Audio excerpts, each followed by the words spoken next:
सकाळु सकाळु सब नित्यकर्म को सारीदे चलिली मु सूर्य महाप्रभु को पानी टेकिबा प्रभु सारा ओडिशावासी को भले रखे बोली तापरे गरमा गरम चाह करी नाली चाम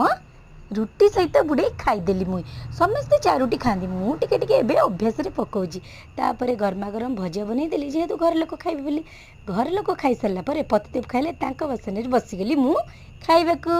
आलो खाई सारी सासु लगी पड़ू खराबेल रोसईले जेहेतु कोसला शाग आज आसी झुड़ंग छुई आलू बैगण पड़ी भजाटे होता ता सांग को मिलमिकर आलू कषा बनला सासु माँ इे फटाफट रोसईवास सारीदे लो माँ देखु केते नालिया नालिया तरकारी रेडी होगला तापर सासु माँ बाड़ी समस्त को देदेले मु जाई डाकीदेली खाइबाकू समस्ते खाई सारापर सासु माँ और मोपाई बाड़ीदेली खाइबाकू सासु माँ को गरम भात देली मु किंतु खाइली बासी पखाड़ काली परा बासी पखाड़ रही जाता ता सांगे आंबुल रसुण सोरिष तेल कंचा लंका दल